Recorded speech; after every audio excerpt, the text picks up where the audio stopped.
we would like to remind everybody that certain topics of discussion may not be comfortable for all listeners. Certain viewpoints may not reflect those of our partners, sponsors, affiliates, our hosts, or that of our guests. We would like to encourage everybody to keep a respectful and open climate of discussion for all topics, no matter how disturbing they may be. So viewer discretion is advised.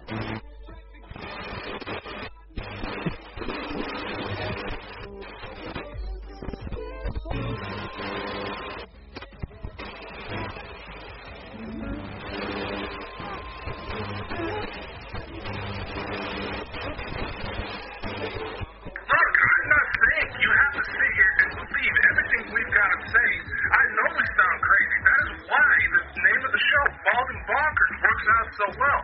But listen, things are chaotic in the world. So yes, we'd like to get a little goofy from time to time.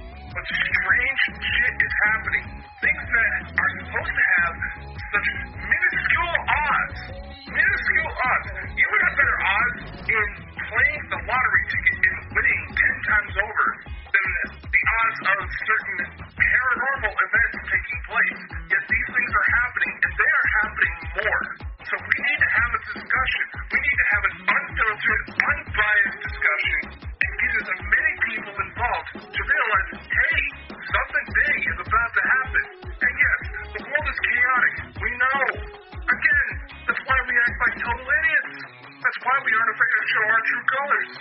But at the end of the day, you can't argue that perhaps we're on the verge of some of the greatest discoveries mankind has ever experienced.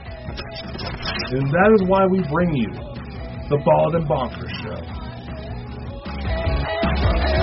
Baby, you can get on my boat and make it rock. Welcome, ladies and gentlemen, to what is already going to be a very strange episode. You saw what happened last night when we just barely briefly mentioned the topic of UFOs. So let's see what happens when we have our guest here today, recommended by our dear friend Lisa Fry from My Mystical Life. Right. Aaron, it is finally awesome to meet you. Very nice to meet you. It's really awesome to be here. I really want to thank you guys for having me. It's going to be an interesting night tonight. The live was starting there. It was weird because my screen just went totally black. And it was, honestly, I don't know if it happened for you or Dakota or MD in the chat, but my entire screen just went black. I was starting to get some sort of interference on my end. Yep, I think we've got a lot of people watching us, but also we've got a lot of entities watching us right now too. So I think they're getting ready to beam me up, as one would say. They're Dakota, I don't know what it is, but with Dakota, it just feels weird. There's a kind of weird energy in the. It's hard to explain. There's a weird kind of energy. Sherry, spiritual investigator, she's even noticing some strange things. And as before we became live, you've got a lot of weird energy coming from you. So, can you tell a little bit about yourself and how you got into this strange thing?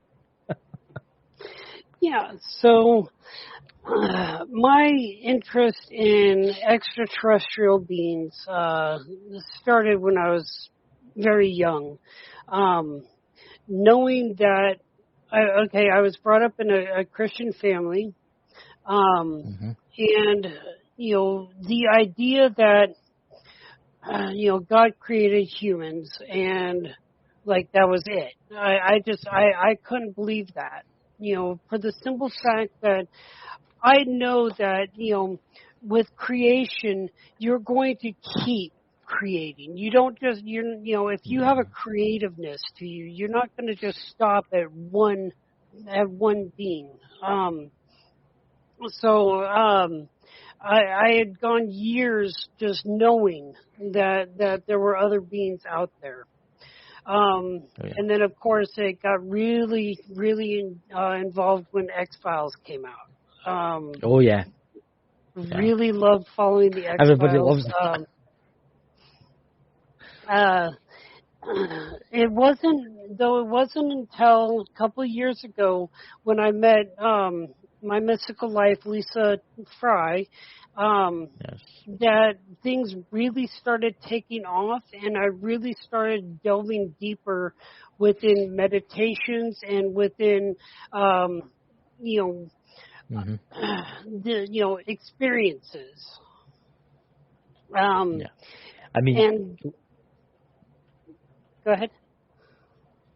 I was just going to say, Lisa, from My Mystical Life, she is an amazing person, and it was her that opened it up for me and Dakota. But off you go, please. Um, through Lisa and My Mystical Life, I learned a lot of different things that I could do for reaching out. And so, practicing in meditations and reaching out, there were a few times that I've met Ashtar within a meditation. I have been on the Galactic Federation ship. And, this was through meditation. Well, in comes Dr. Greer, and I really started following what he was talking about in regards to the CE5 or Close Encounters of the Fifth Kind, meditation and contact.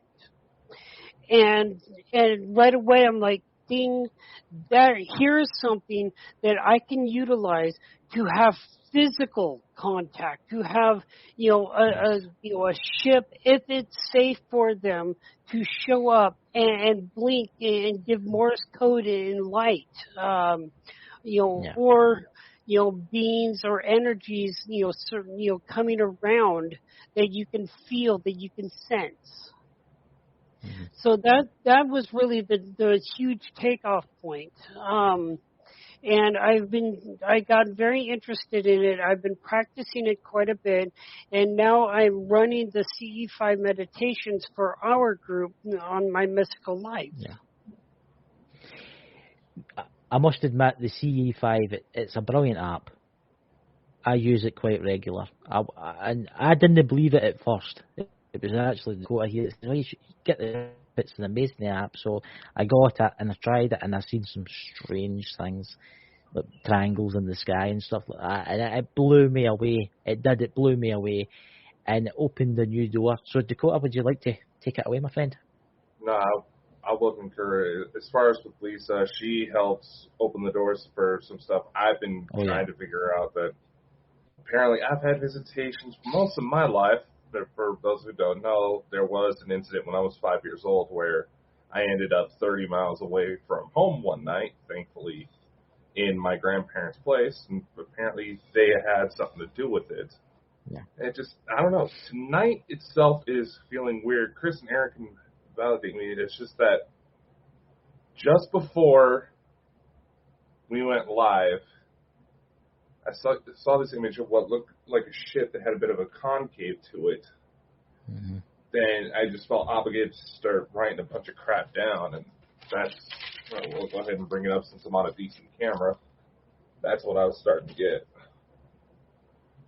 That's quite interesting. That is it in English or is it what's it in? That ain't English. That ain't English.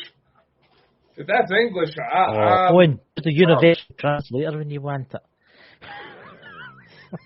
Yeah, I know, right? But I recognize some of the symbols as Enochian, so that'll be interesting. They might have been speaking cursive. Of course. Why wouldn't they? That's very true. I mean, I know they like to use the light language. They like to use that quite regular. I've noticed that. That's quite a profound one that they use. Because I found myself trying to speak it, and I don't know why. It must be like a kind of universal kind of language that they all speak, and they all can understand each other. So can I ask you, Anne, what kind of have you experienced with the CE5 when you first tried it? When I first tried it, I was out in my backyard. I put I went through the steps of on the contact app. And after the meditation, I just sat there, still, deep within the meditation. And behind me where our fence is. Now, this could have been an animal. I'm all for debunking things. but so I didn't look or anything, but there was like something on the fence. I heard like not really claws, but like just something brushing up against the fence, and I heard a Okay. footstep on the stone. We have a stone backyard, and I heard a footstep on the stones. Now, again, I did not look, so I cannot validate whether it was an animal or something else. But from my senses, I felt that it was an entity, it was an energy there that came in, and I feel it was curious and wanted to know what was going on. That's strange. What are you picking up on, Dakota? The crop 'Cause circle I can tones are hear. starting to play. Yeah, the crop circle tones. I'm not playing anything on my end. StreamYard did just add a feature where we can upload audio files now, but It's they're weird. playing. They're playing. That I means can they're hear them. close. Can you hear them, They're man? close. They're close. That One thing I can tell you about the crop circles and tones that they use, they are extremely high vibrating. To the point that yes. last night, quite a few people in the meditation that I was doing for the group were having a lot of neck issues, a lot of straining. Like, we were just sitting there. Yeah, like exactly like Yeah. that, Dakota. It was, but we weren't moving, but our necks were very strained.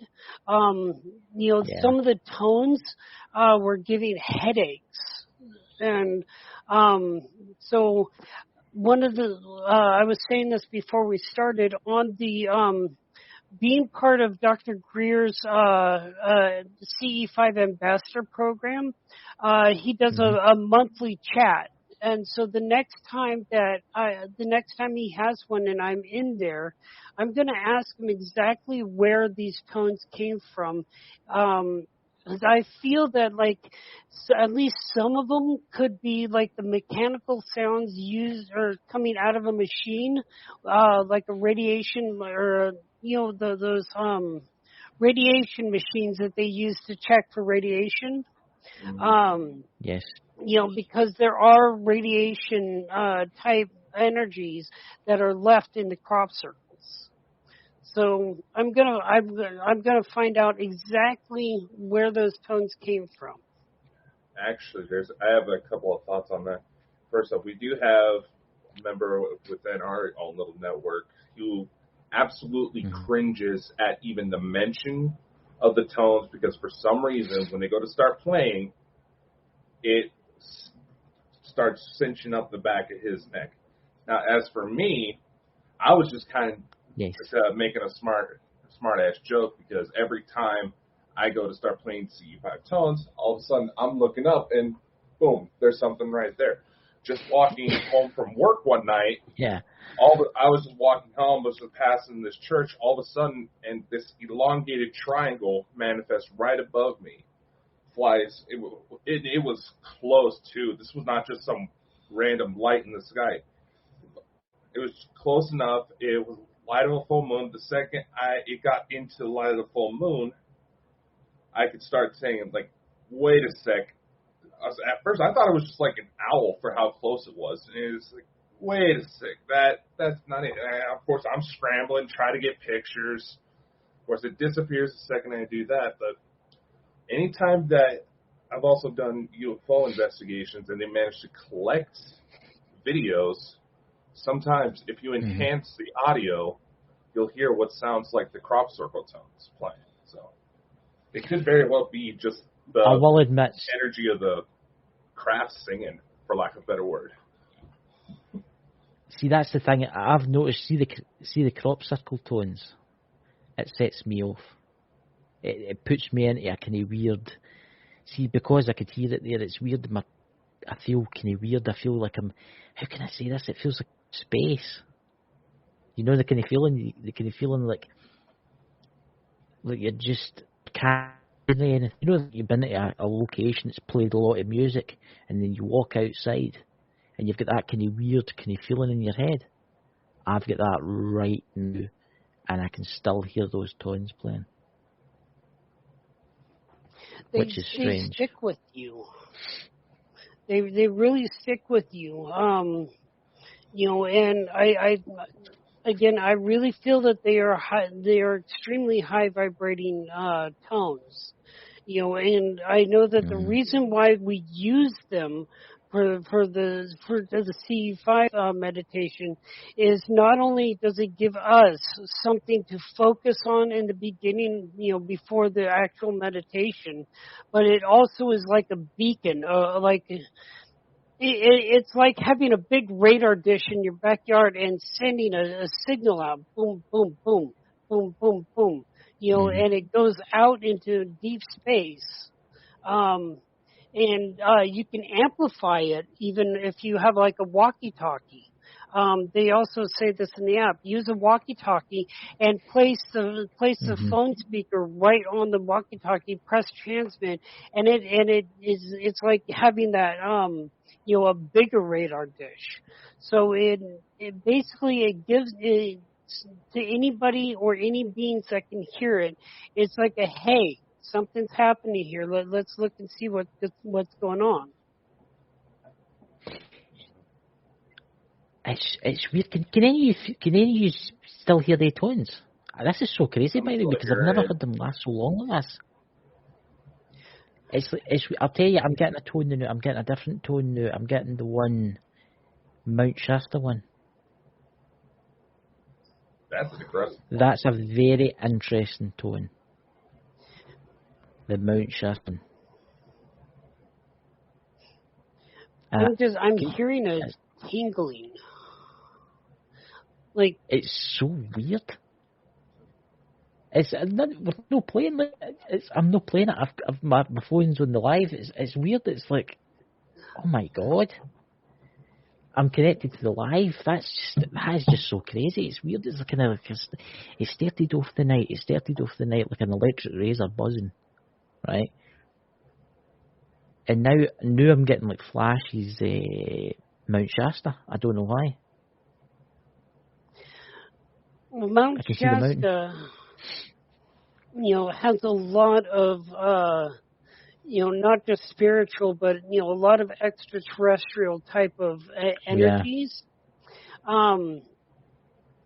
and. The other thing about Mount Shasta, almost everybody knows about Telos, who is in the community, yes. I'm sure. Yes. There is a pyramid on Mount Shasta. I can't remember the name, but up here, up in Washington, is the sister pyramid to Mount Shasta's, and it's called Metatron's Pyramid. And there's a connection. So there is now a connection between Shasta and Kalama, Washington. And the energies going between. I'm wondering if you're hearing that because my wife Isis and I had just gone up to Metatron's Pyramid, and we did a healing Reiki session there. And we did a lot of stuff converging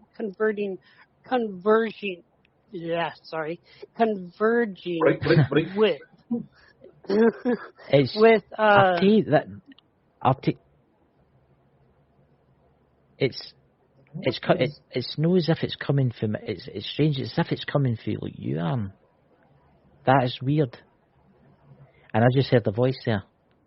Did you hear that? Did any of you hear that in the chat? Anybody?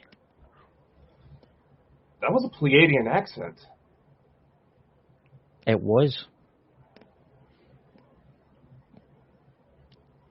It's weird because this is one of the weirdest episodes. Of the people in the chat. We're not even half an hour in. This is already one of the weirdest episodes.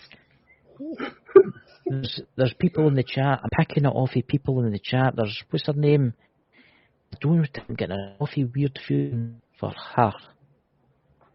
I'm picking it off. Ezekiel, I can pick it off.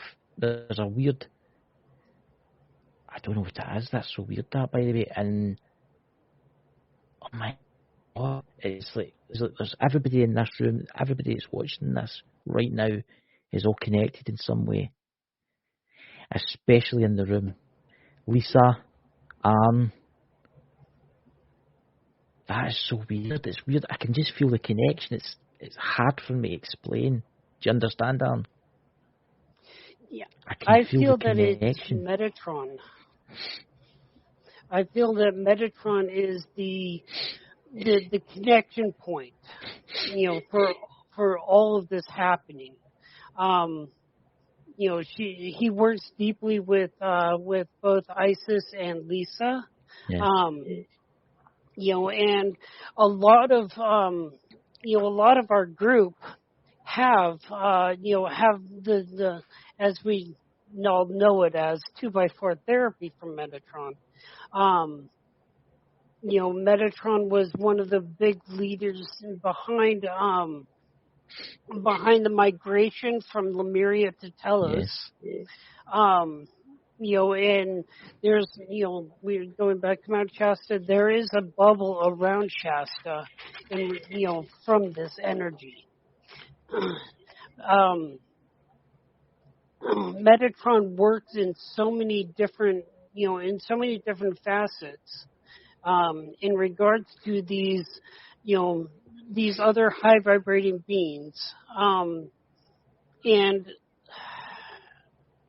it is really hard to describe the energy. Yeah. I've never felt it as strong as this before. I've felt it like this when I've been doing my meditation.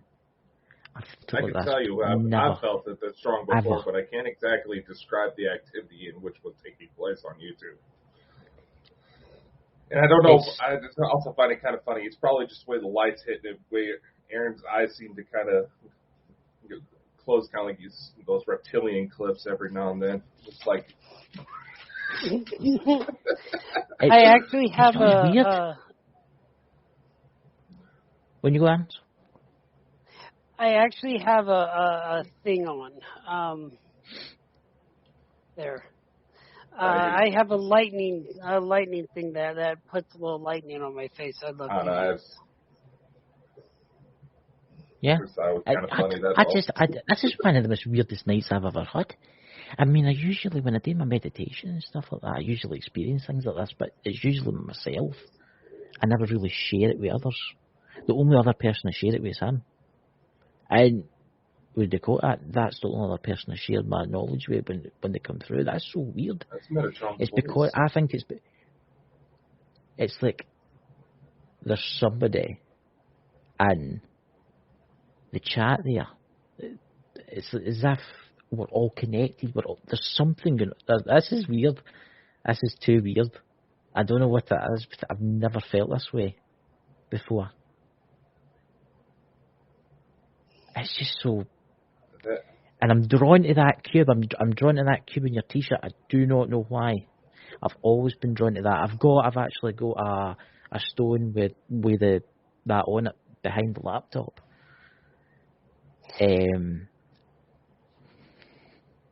So this is Metatron's cube. It is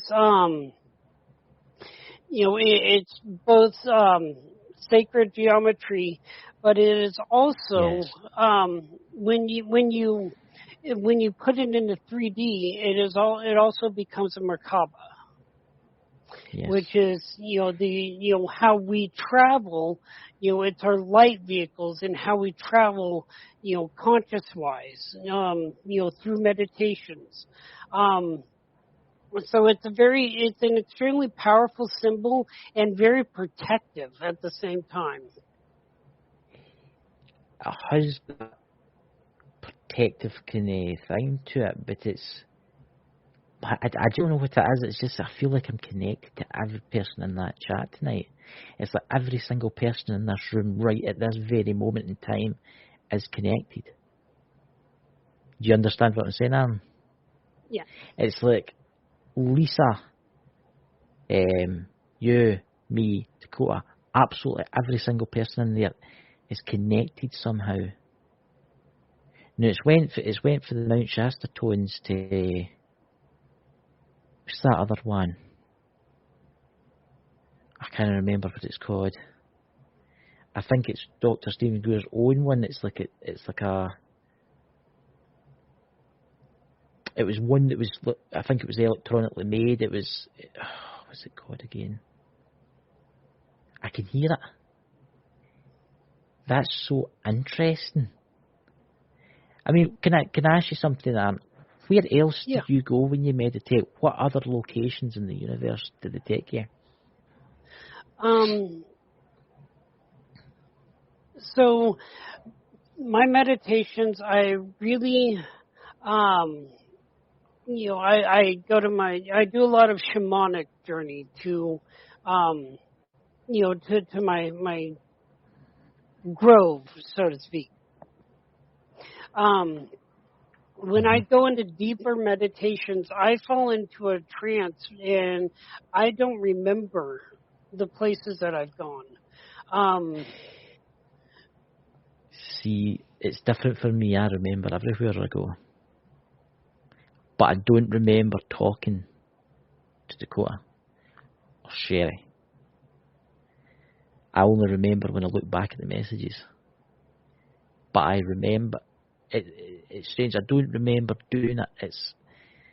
I remember doing it all after it, like maybe a day or two after it. And I'm like, what in God's name have I went and been speaking to them? And I'll notice it. It's one of the... Have you ever been to the Akasha Records? Yes. What have they showed you? Big. It was a big building, kind of like if you think of like a county library. It was just a huge building, gold encased with gold, like white light that you couldn't. Like you can't describe how beautiful and warm it was, and inside, just halls and shelves and just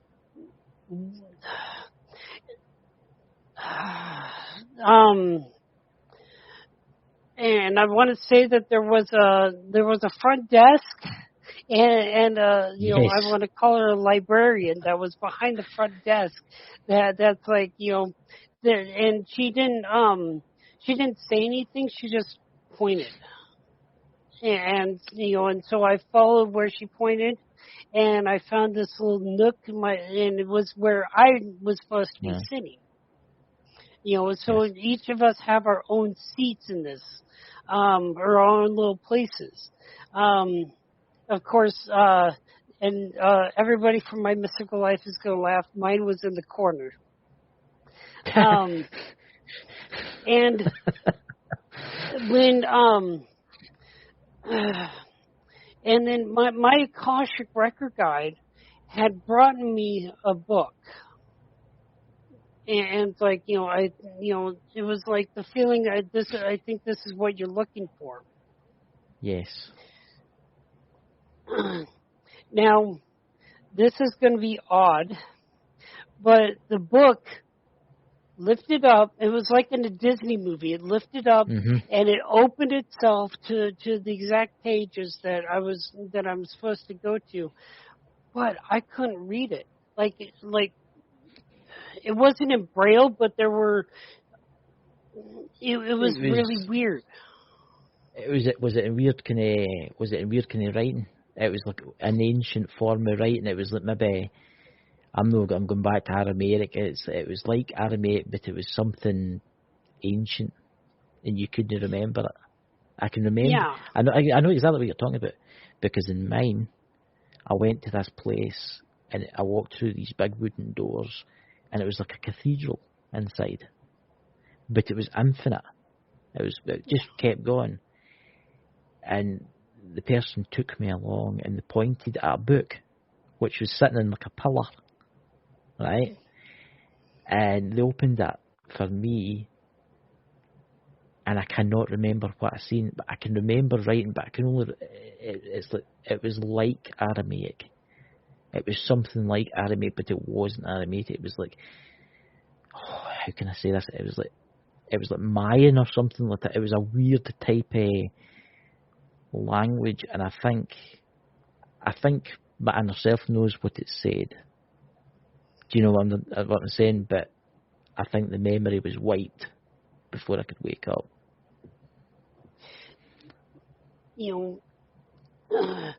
I know that you can get into the practice of going to the Akashic records and actually sit and learn how to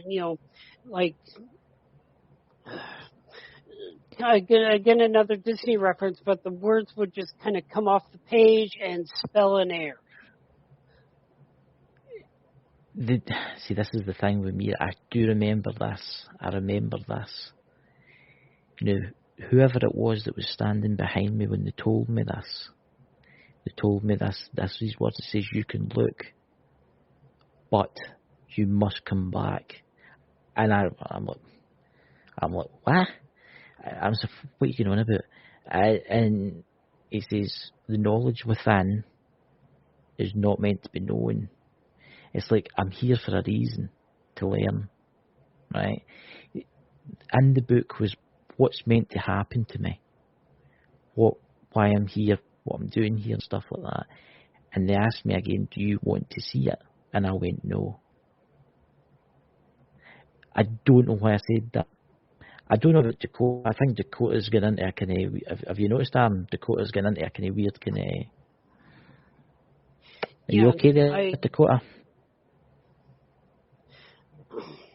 Since I came on, I know that there's been a lot of energies surrounding Dakota, and that there's messages coming through.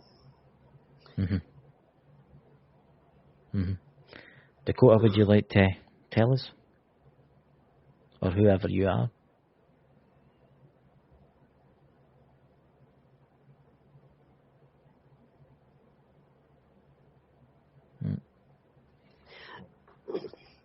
It's, each person carries their own energy, plus the energies that they came here with. And, each person's is going to be different, so, people are going to have different reactions. And I really feel that the energy that I'm coming in with is really, it's really going to Dakota and bringing some stuff for him to come out. What you experienced in Dakota? Sound sequence.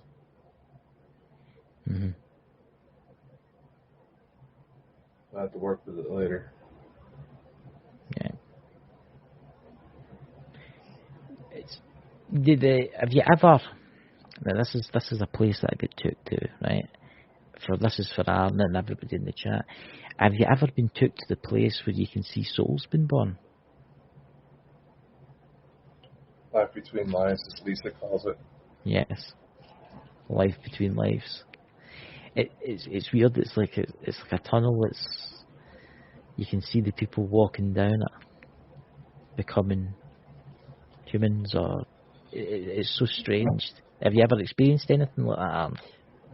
I have not, but as you're bringing it up, I can see the visual of like, for me, what came in was not really a tunnel, but more like a slide.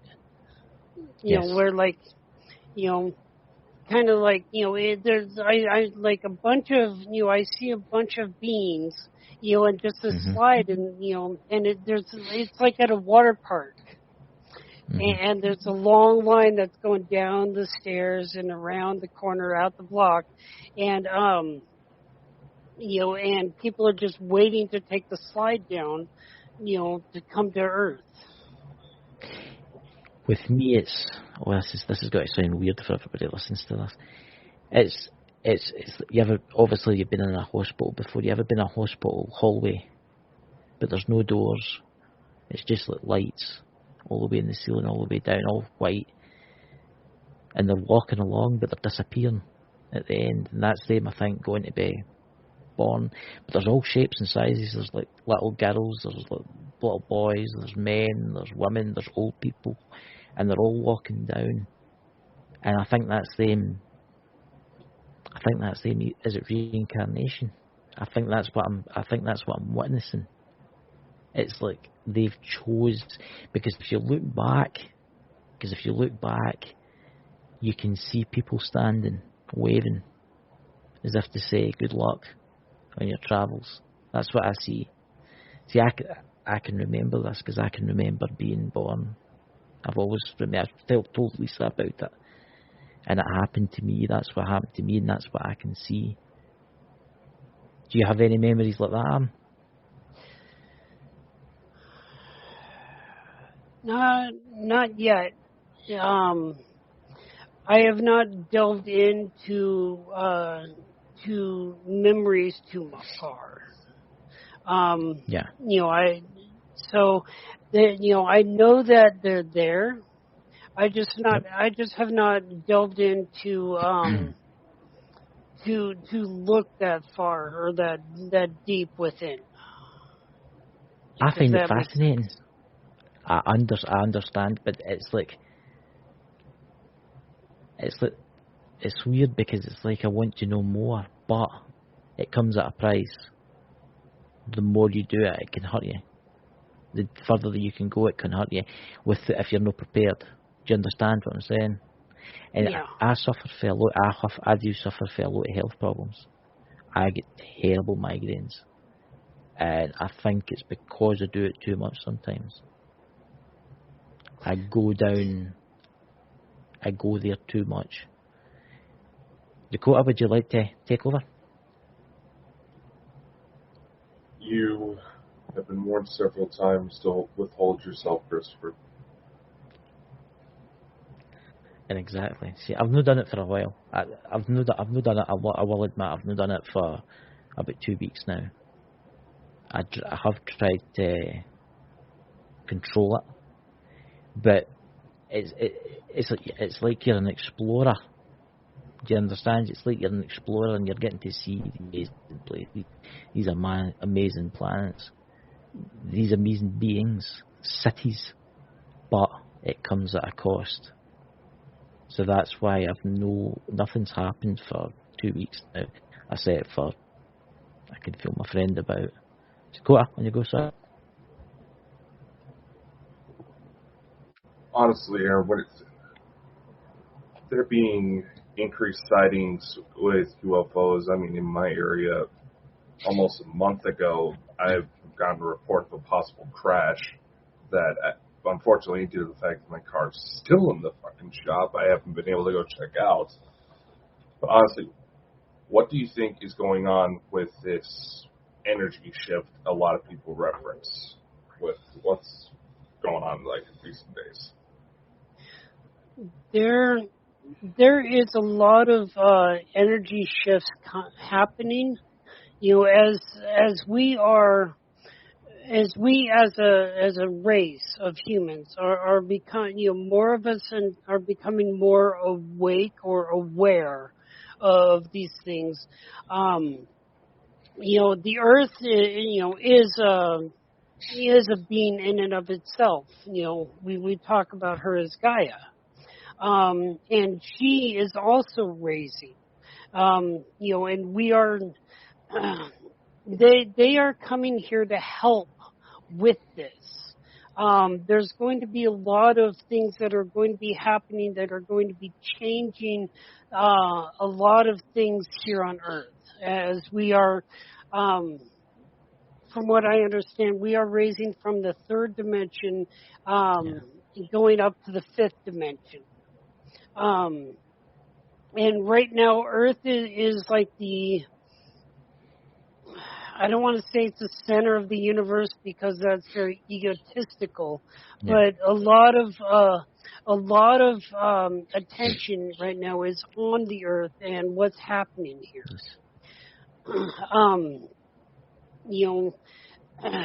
The other thing is that a lot of these, more and more UFOs that we're seeing now, I want to put this out there, are a lot of times going to be man-made. Yeah. Something that we talk about with Dr. Greer's group, and is the last things that Dr. Bernard von Braun had said on his deathbed. I'm sure that you guys have heard about this. Oh yeah. Yeah. Well, that has been in play for about 50 years now. They're building up, they're building up to this thing, and so that they're the other beings are sitting back. They're not really wanting to get involved too much because they don't want to be viewed as the threat. What's your thoughts? What is your thoughts? Right, I'm going to ask it. What is your thoughts on disclosure? What is your thoughts on that?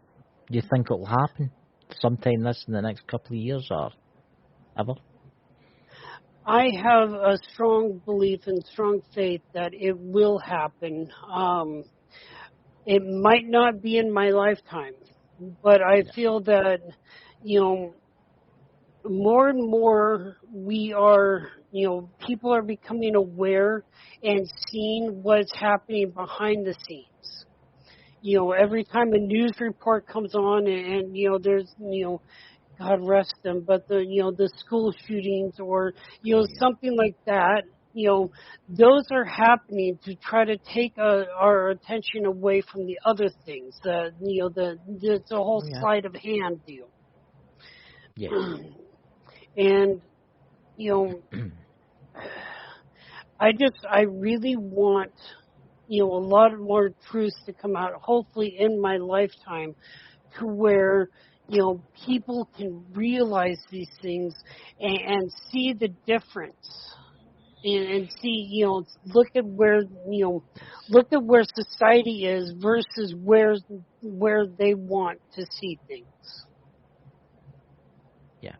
I mean, can you imagine if aliens or extraterrestrials, or I just call them both, I mean, if they had to come tomorrow and give us the technology to save our worlds, and it's sad what's happening in this world right now, especially with like the Japanese power station polluting the seas. It's the war in Ukraine. What's going on in this world and the horrible, horrible things that are happening. It makes you wonder, because I have asked when I've done my travels, what do you think about what's happening? They says, and all they've told me is they've went, it's your path to take. It's like, I don't know when we will get full disclosure. I honestly don't know. I hope it will be soon. But I've got a feeling it will only be for a long time. I think it's got to be another 20 or 30 years before it fully happens. I really do. I mean, the government do release stuff, like the fighter jets chasing after those UFOs, right? But to be purely honest with you, I think that's, as you say, man-made technology. A lot of it is man-made technology. I mean, everybody talks about the secret space program and von Braun and such. I would love it to happen, but I don't think it's going to happen for a long time. What do you think, Aaron? Yeah, and that's a sad thing about it. We have the technology to heal the earth within a matter of hours. We have the technology to bring food, water, and all necessities that every human being needs to all the places on this globe. We have the technology to get out from the utility systems, paying for electricity, that the ways in which we're getting the electricity is harmful. The gases that when we drive a car, the gases from industrial. All this technology exists, and it's existed for a long time here. long before Roswell. Yeah. Yeah, and I can I mean, Nikola Tesla. Look what happened to all his stuff after he died. All mysteriously disappeared with the FBI. Yep. Where did it all go? And as it's true, I mean, the technology that the government must have stored away. I mean, I've watched programs with Dr. Stephen Greer talking about this and ancient aliens and stuff, about the technology of these some of these ships, UFOs, extraterrestrial ships, some of these things that can go faster than the speed of light. They can travel interdimensionally. The technology can you imagine the world? So you to give all this technology to the world 10 years, 20 years later, can you imagine the Earth? But it'll not happen. I don't think it'll happen. I have to have belief. I have to have faith that it will, because I just can't see, the world that we are leaving for our children, Yes. being worse than when we were children. Yes. So I have to believe that, and all it's going to take is 1%. And again, this is something that Dr. Greer talks about too. All it takes is 1% of the world's population to change things. All it takes is 1%. Now, we've got close to 8 billion people on the planet. So that's 1% is 8,000? Right about that, yeah. And from there, and this is what all of the beings out there, of peace, of love and light, of course, are waiting on. They're waiting for us to make the change, to make the decision, and it's a choice. It's a choice whether we want to continue living as we are, or if we want to raise up. And they're waiting, and once they see that, they will start coming in more, because once they see that at least 1% is changing things, the weapon systems are going to go down. We already know that they can come and disable our nuclear weapons. Oh, yes. And for years, I was just, please just take them away. I watched that. What was that? Superman 4, when Superman takes all the and throws them into the sun. Oh wait, 80 million actually. 1% of 8 billion. Okay, right. 80 million. That's still a drop in the bucket in comparison to 8 billion. It's the nuclear weapons I worry about. I mean, you've got this war in Europe raging away. But then, when I've been doing my travelling, they've told me, do not worry about the nuclear weapons. Don't worry about it. Because I honestly do think they would just shut them down. I honestly do. There have been reports, or documented reports that there have been nuclear testing where one government has sent up into space, to a nuclear weapon, and it disabled, and gone. And that's one way that they are able to help right now, is they have the ability to take those away once they are in,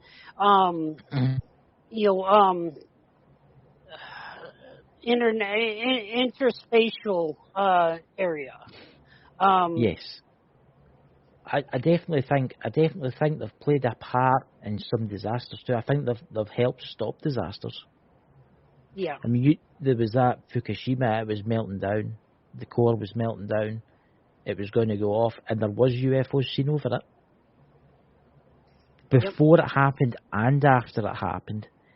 And the thing, yes, it's highly radioactive still, but it's not. It never made it to meltdown.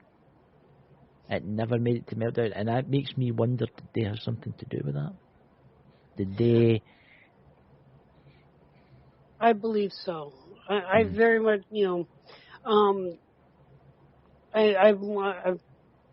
I feel that it was the Galactic Federation that helped us, because that would not have, like, if we are going to destroy ourselves, they won't stop. But if something happens on a level like that, that wasn't by choice, that wasn't somebody pushing a button, I feel that they will come in, and that they have in the past. That they come in, and they can very much only be in the third dimension for a brief second. Yes. Because the energy weapons that there are right now that will take them down, and long, if it's longer than like a nanosecond. But that's all the time that they need.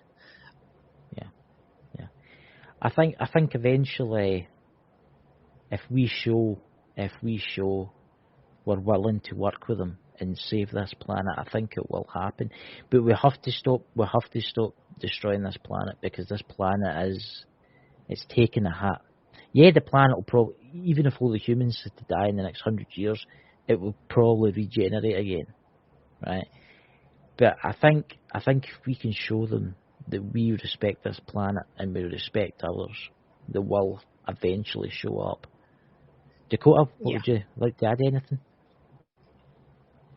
When it comes to disasters like Fukushima, they easily have the technology to redirect the energy outputs to where they can disperse it into an empty enough void of space to where those ionized particles, if they were to hit any other planet, at most, it would probably cause a minor lightning storm. In theory. Yeah. But I do have one question. There is a lot of attention, and there was even a message left for me not too long ago that indicated the same thing, that something big is going to happen, well, I should say in the next couple of weeks, but for the month of September. What are your thoughts on that? We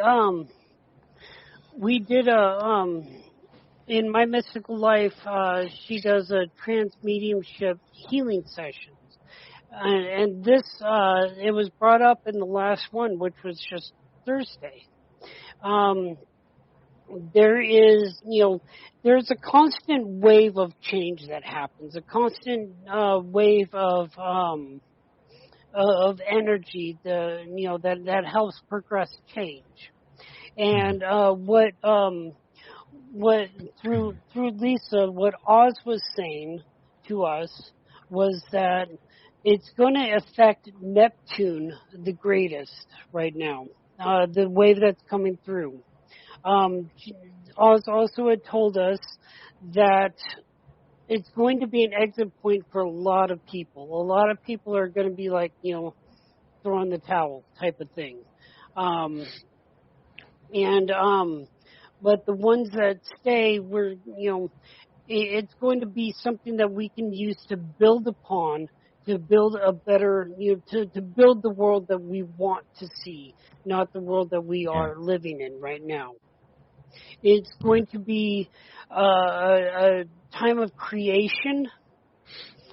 Now the sad thing about creation is sometimes you have to tear something down in order to recreate it. So I really feel that there's going to be, I don't want to say on what scale, but I feel that there's going to be a big change happening. And I believe it was September 19th was the date that I heard. Yes. Mm-hmm. But this is going to be a big turning point, and it's really going to, help us to see what we are going to do, what we're made of. If we're wanting to, live in the same type of, destructive behavioral, society, or if we're going to raise the bar and not accept anything lower than where we set the bar at. Yeah. I agree with you there. There's something's going to happen in September. I've been getting a lot of, like, kind of disturbing dreams. War. I will say this, war. But war like you've no seen before. War, different type of war. I wouldn't say nuclear, because I don't think they'll let that happen.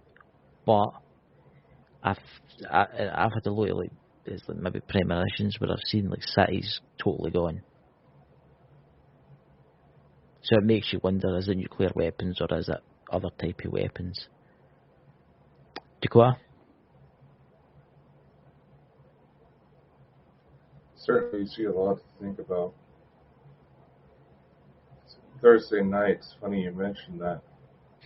There was a visitation I had.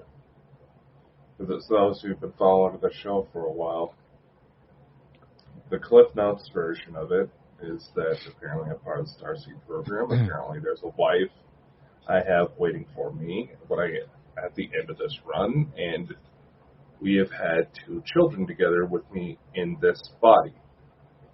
I have enough people have actually been visited by these beings to where I was able to utilize AI to render pictures of them. Yes. The other night, now they've kind of stepped back a bit because I have been moving house, so as some of you may notice, the scenery's a little different. They stopped by and said, hey, we just wanted to come see you. Towards the end of the visitation, there was one last message to where she said, 19 days till I see you, my love. I was like, that's either going to be really sweet or really fucked up, because...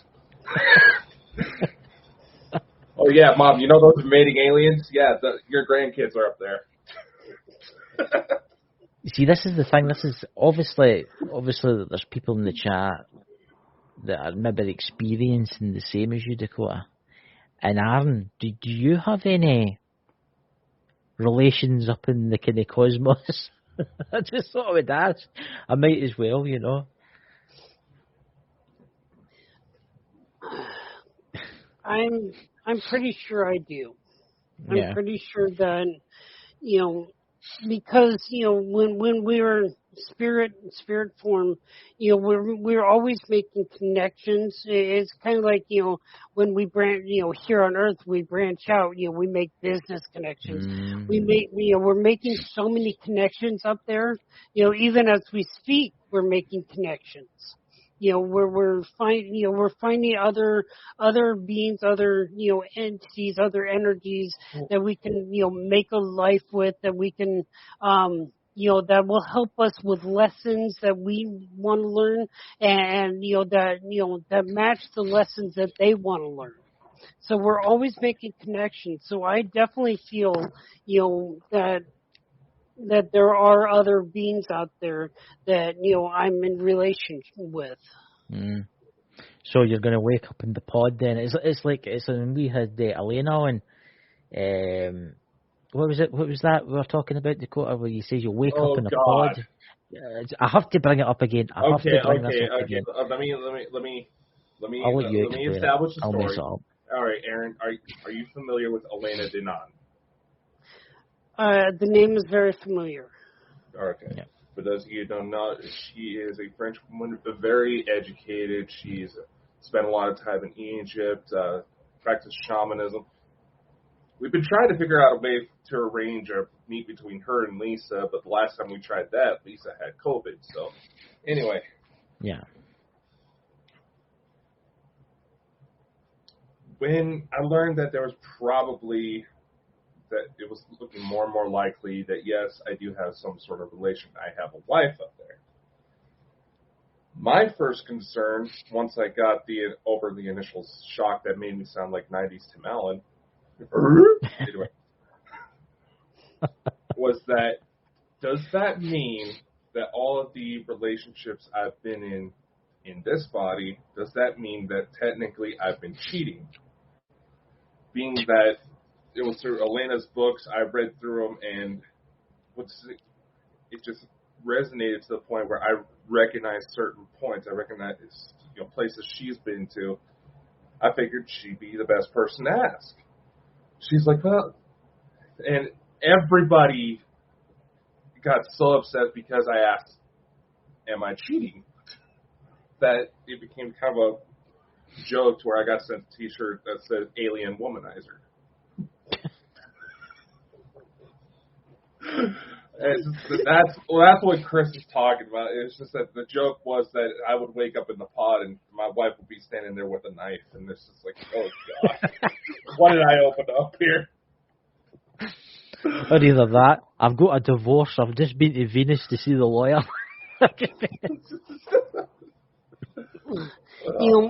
I don't feel that it would be cheating because when we come into this existence for we're here to learn lessons, but we're also here to enjoy the things that we cannot enjoy on other places, in other places. And so, being, no, I don't want to sound like I'm like, but we're here for we're here to learn our lessons, but we're also here to experience the things that we can't other places. So I don't feel that would necessarily be cheating. But again, it also depends on the contract that you have with this other being. For further follow-up visitations, it was my understanding that she wasn't necessarily fond of the idea, but she understood that I'm going to do what I'm going to do because, by all accounts, my understanding is technically I was not even supposed to know about her yet, but certain things happened to where rules got bent, truth got revealed, and it was only a matter of time before I figured out all the pieces, which, thankfully, Lisa ended up being a part of. That day still shocks me today. What they've told me is see, Earth is one of the most hardest places to come to. Yeah. An entire this galaxy anyway.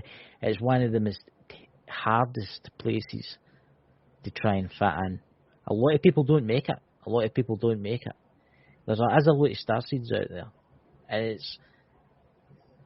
it's quite funny because when I talk to the ones that talk to me, they laugh quite a lot, and they just laugh about this planet, because they say humans are totally, absolutely, completely, and utterly different to the rest. They say we're unique, and I agree with them. I will agree with them there. We are definitely unique. Earth is the school of hard knocks.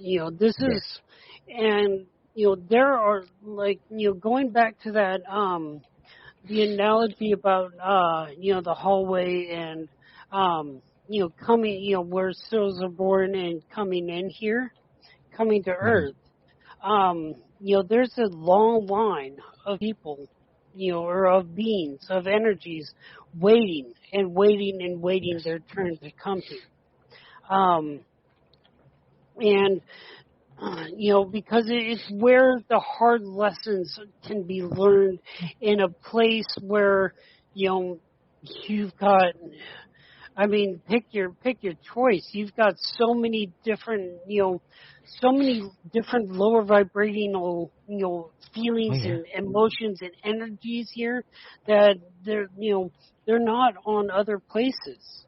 Now, ego is everywhere. Like every being to a certain extent has ego. And this was something that was brought up, within the transmediumship.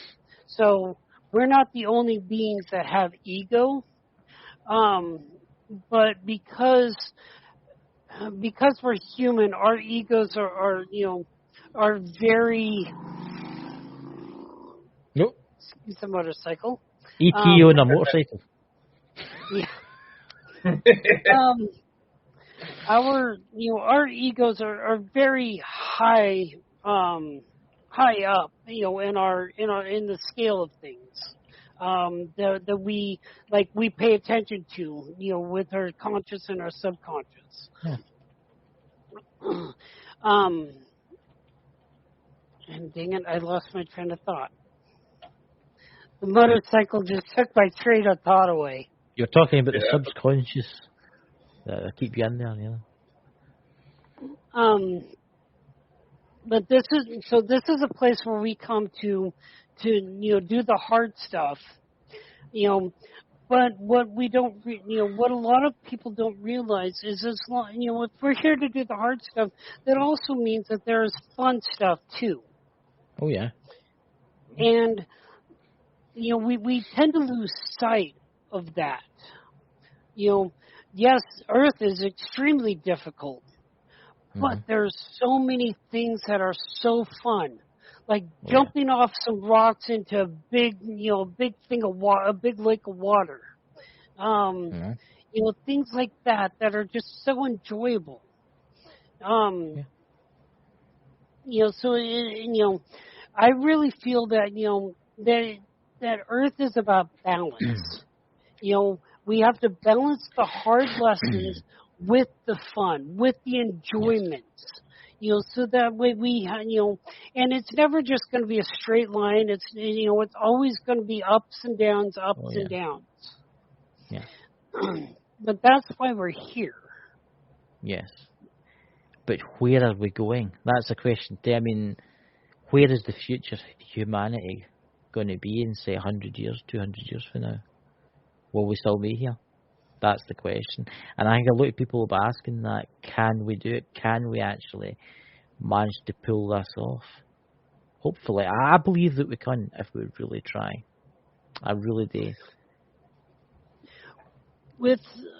So this isn't humans' first go around on this planet. No. Like our science says that the Earth's been around for 4.7 billion years. Yes.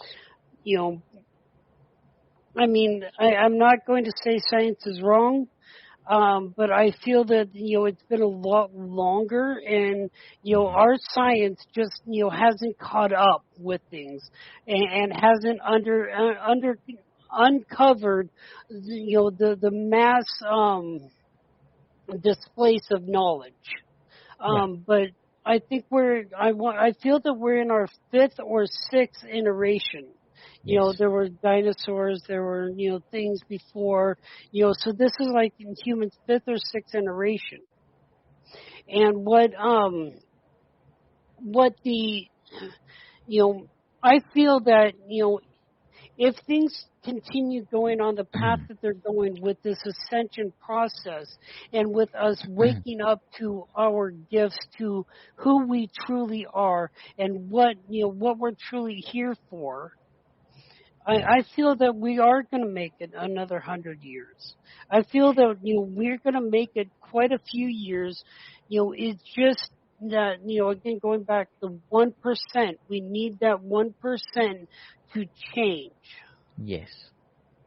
I mean, all we need is a chance. All we need is a chance to get into the stars, right? If we can go and stay, if we can colonize Mars, and then colonize the rest of the planets, that gives us a chance. Even if something terrible happens to the Earth, there is still life. Will still live on. We just need to try and get to the stars. Obviously, we're already there, because obviously the government have got secret technology that we're probably already among Mars. We're probably already on there. I mean, the things that we're probably doing right now, but it's all secret. It's not getting shared with us people, Dakota, Right. What's that? Well, you're also going to remember there's a lot of beings that are watching us who aren't exactly very fond of us. They think of us as how as essentially an invasive species. So all this talk of wanting to go to Mars, we go to Mars thinking that we're going to land on this big empty rock. All of a sudden, who's to say we're not going to start seeing stuff shooting at us the second we get close enough? Yes. That is actually something that I believe Lisa actually brought up one of the times we had her on, was that if we go to Mars, chances are there's going to be stuff coming back. And there's already programs, a couple of which I've been a part of, where they're trying to store information and DNA arcs off-world in the event of a great cataclysm that wipes out the planet. Those shots going to the moon, later on supposed to go to Mars, asteroid belt, even outside of the solar system. Yeah. Very interesting times we live in. I mean, Mars is interesting. Mars is a very interesting planet because it makes you wonder what happened there. What caused it to turn that into what it is. It makes you wonder the civilizations that were on that planet that are long gone now. But are they long gone? That's the thing, because there's a lot of reports out there that under the surface of Mars, there's cities, and it's the same as Earth. There's cities under the sea. There's cities under the earth. Ancient civilizations that have been here a long time. What's your thoughts on that? Yeah, there are definitely beings, and we're not going to hear this in the, NASA's, NASA, and the other groups already know this. Yeah. The rovers, these things are, the rovers and, all these things that we're doing, from Mars, to see on Mars, they're just, exercises in, they're just exercises because, and I'll give a big case in point. Was it Olympus? In the 80s, NASA gave out a picture of Mars that, with the face, the famous face, right? Yes. And then, in the early 2000s, NASA said, no, we were wrong. It was just shading, and gave us another picture. Yeah. Because, again, knowledge is power, and, I truly believe that the original picture was not scrubbed. The new one is scrubbed. Yeah. What I find interesting about Mars is that we've probably got ships, right, that can travel there in a matter of minutes, right? Yep. And we've got these rovers on the surface. As I say, it's for the simple people of this planet to say, oh look, we're on Mars. It's doing its thing, it's driving about, it's looking for life, but in actual fact, we're there walking about already, right? But what I have found interesting, there's been people in the past, like billionaires, that have been interested in sending their own probes to the Mars, right? And they've not been NASA, tied to NASA. Every one of those probes is crashed, never worked. Do you not find that strange? Because it's like NASA can send something there. That's always fine. It's always fine. But someone else sends something there. Oh dear, we've lost contact. Oh dear, it's blew up. Oh dear, it's crashed. I think there's something more. They don't want you to know the truth. Yep. Truth has always been hidden. A lot of truths, have really been hidden, and I know that they'll come to light at some point. Yeah. As far as there are quite a few beings out there that are colonies of beings that really don't, they're not fans of humans at all, because and I really feel it's because of our destructive nature. Yes. That they're like, humans just, let them be on Earth. But if they try to bring their war stuff out here, we're going to put a stop to that. Yes, that's what I think about. I mean, you think about it. You're for a different planet, right? You're here in your ship. You're sitting in your ship, and you're like, oh no, the humans are starting to find technology. They can come in. They can start going from planet to planet, and they're thinking to themselves, oh good God, they're going to bring their traits with them. They're going to bring their greed for minerals, right? They're going to start taking over planets for minerals, right? And then they're going to bring the other problems that humans have got. We like to fight with each other. I mean, let's just face it, we do. We fight with each other all the time. Humans start a fight. Even if there was nothing to fight over, we would start a fight. And I think that's a lot of them are worried. A lot of them are worried that our galactic friends are worried that we get out there, we start causing trouble. But then you get the other humans in this world that's been working with the darker element to the alien races. Yeah. What's your thoughts on that? I call them the Darkers. I just have coined the term the Darkers when talking about them, and I do believe that they are they're in cahoots with this government of governments, organization, whatever you want to call them, and they're the but here's the thing: as we are ascending, as we are changing, and our vibration as Earth is changing, the hold that the Darkers have is getting loosened up more and more and more. Yeah. And I really think that that's tied in with the September issue, Dakota. That this is I mean, it's going on years and years that the light, the Federation, the Galactic Federation of Light and Love has been working towards helping to loosen the grip that the Darkers have had. Yes. It's technology based. Like they have all this group, this organization, they have all the money they could ever want.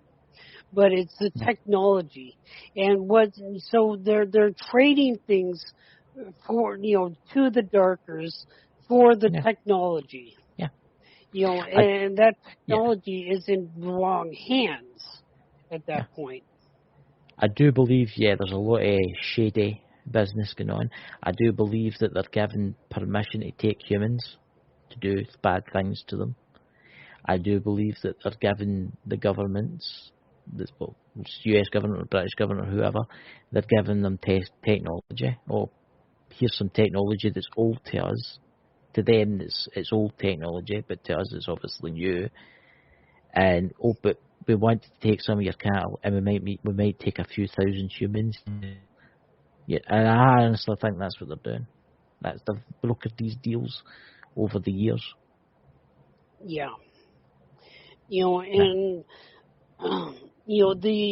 the cow mutilations that you just talked about, the abductions, like we go to the movie, you hear abduction and most people go to the movie Fire in the Sky right away. Like there's a connection there.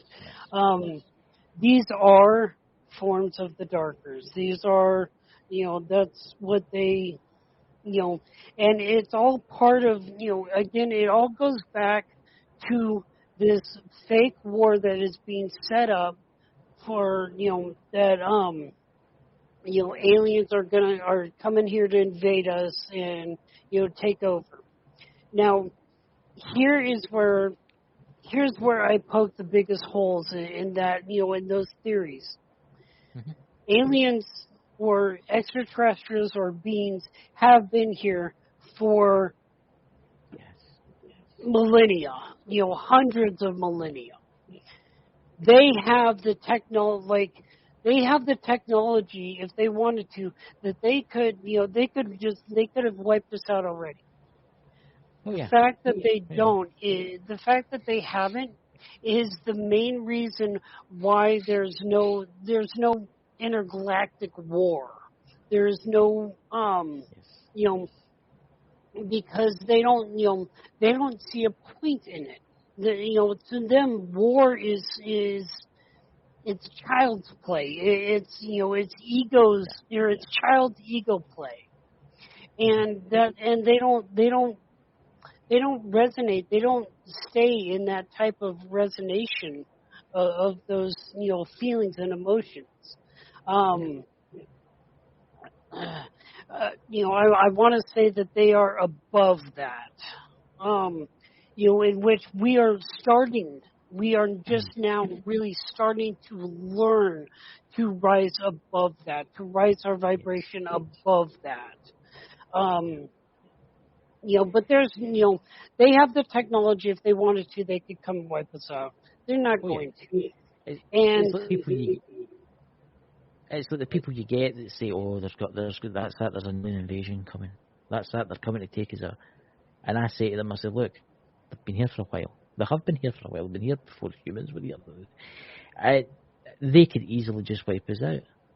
We're nothing to them. The technology that they hold, they could destroy this earth like that, and still leave all the buildings standing. All humans would be dead." Yeah. There you go. Dakota, did you want to chime in? No, I'm just He's just listening. I'm just listening. It's like we talked about it before you came on. This episode's gonna be a very, very interesting addition to the documentary, and let's just hope my computer doesn't decide to blow up when I start finally putting this thing together, because there's so much here. Yeah. Can I share what's Dr. Stephen's queer theory? Because I know he's been all the documentaries and that, and he met with aliens and stuff like that. What has he experienced? What kind of stuff has he experienced with the CE5?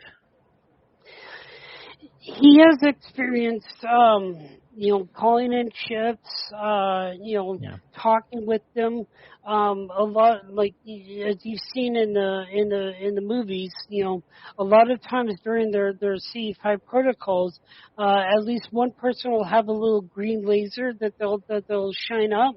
Yes. And make a little beep beep beep with it, turning it on and off, and the ship will do the same back. And, there's they'll talk in Morse code, or a type of code like Morse code. I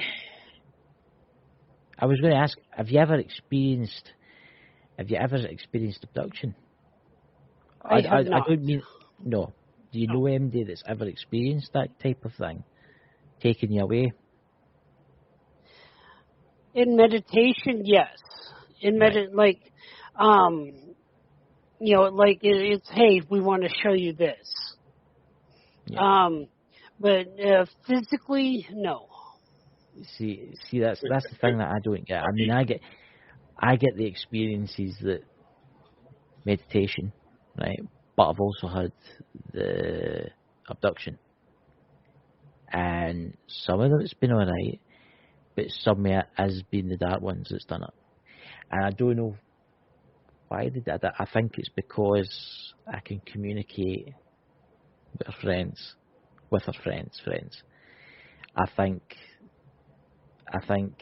don't know why. I had an experience through the week there. I was telling the co. I'm not going into it now, but it was horrific, and I was not well after it. And I can tell what the ship was like inside. It wasn't nice. It wasn't. That's why I was just asking you, just in case you've maybe experienced something, maybe that ones have taken interest in you. Because I've noticed this happens to a lot of people. People that get into this field, they start contacting, the good ones, but also the bad ones will be watching and listening too. Yeah. Yeah.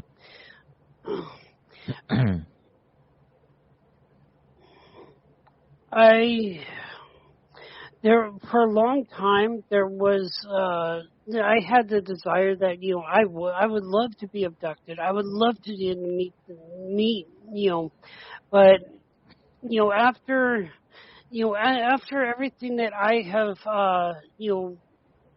witnessed, heard, read, watched, the abduction, the actual abductions would just be, it'd just be the Darkers doing whatever, whatever horrific type of things, and it would just, and then that would just play into the fear. Yes. It's quite interesting because before I met like Lisa and before I started contact with the meditation and stuff, I've been abducted a few times. I will say a good 30 or 40 times now, right? And they try and implant false memories. And Dakota will be able to explain this more. What's the false memories, Dakota? Can you explain that a wee bit?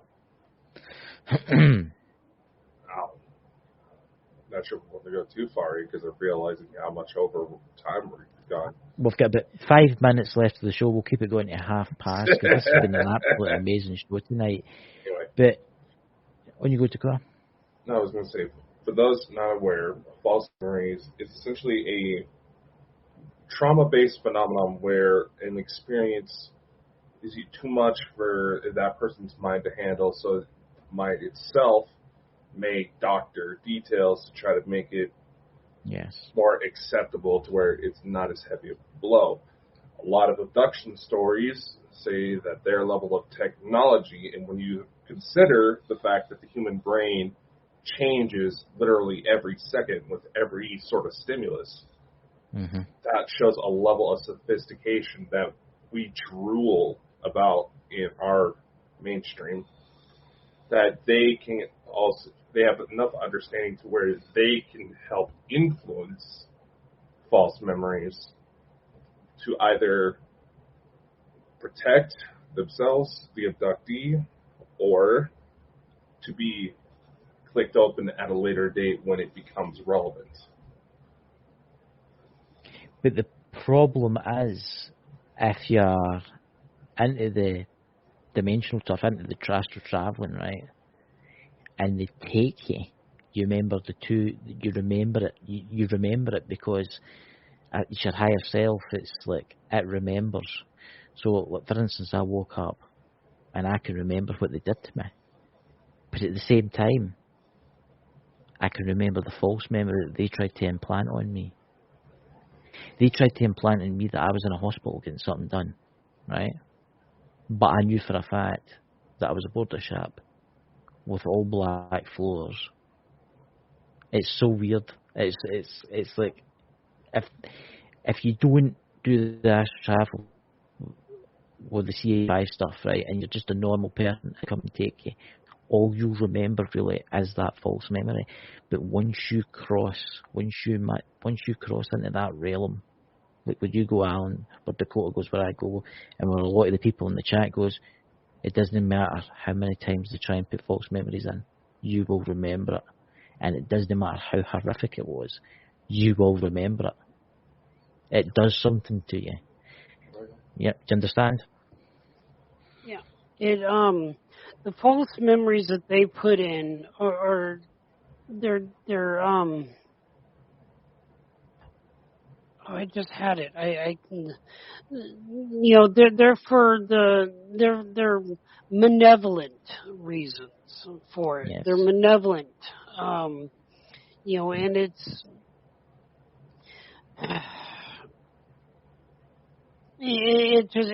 really, to me, it's really horrible that that this has been allowed to continue to happen. I think it's not happened as much as it was, because I think there's an awakening now, and I think Galactic Federation are trying to put their foot down to stop these kind of things, but it still happens. It still happens because the dark ones are the dark ones. They'll still be here even once this Earth is fully awake and we're a new society and we don't go to war with each other and we're still doing all this and we're travelling interdimensionally and stuff like that. They will still be here trying to do what they do, right, for some unknown reason. I'm going to throw a little wrench into that. With my feeling is that with this ascension process, yes, the darkers and the lower the groups of people who will remain lower vibrating, who aren't wanting to change, they're going to have their exit point, and the Federation is going to basically take them away and keep them away, so that way Earth can become that better planet. It's still going to be a school of hard knocks, but it will be at least not under this guise of control. Yeah. What I've learned when I talk to them is that when our time's up here, we do back here. Only if we agree to it. This is our last trip kind of thing. Do you know what I'm trying to say? We're here for a reason, and we're here to do what we're doing right now. Right? You can come back if you want, but this is your last trip. I think it's kind of like you've signed up for the thing, So, Aaron, you've been here, but my goodness, we've been here for an hour and a half. We've never had a show as long. This has been amazing. I have loved this, and the energy right here. I like, the energy's right in here for me. Yeah. And I've seen a lot of little flickers on the cameras, which says that there's a lot of high vibrating energy going through. Yes, I think that's what I'm picking up on. I'm picking up everybody in the chat and everybody that's watching, and that's everything that I'm picking up on. So, Dakota, do you want to say anything before we end the show? Well, Aaron, I do want to sincerely thank you for coming on. This, like I said, I'm not joking around when I say that this has been one of the most interesting episodes so far.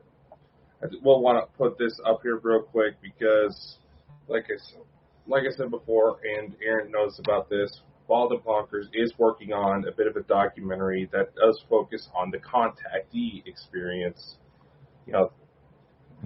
Basically follows the story of a contactee who's gone through enough weird stuff to where they knew that the people that tried to talk him down had no idea what they're going through. So they go and reach out, and basically it's a journey of discovery type thing. And we would like to include as many different people from as many different backgrounds as possible to share their stories to show that it's not just one secluded group of weirdos that this is happening to. It's happening to just about everybody.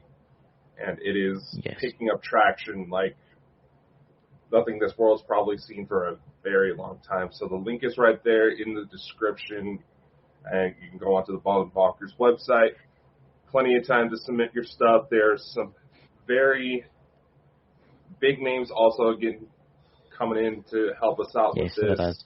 So once it comes together, I wasn't joking when I said hopefully my computer doesn't blow up, because we did have a guest that happened to when he was trying to show us pictures he got from his telescope of stuff on the moon. Yeah. His computer ended up blowing up and we had to reschedule. Yeah. But honestly, this has been fantastic, and thank you so much for coming on the show. You'll need to come back again sometime. You'll need to come back again on the show. I will definitely be doing that, and hopefully by then I will be sporting a Bald and Bonkers shirt myself. Oh, we got a merch store. All good to go. We do.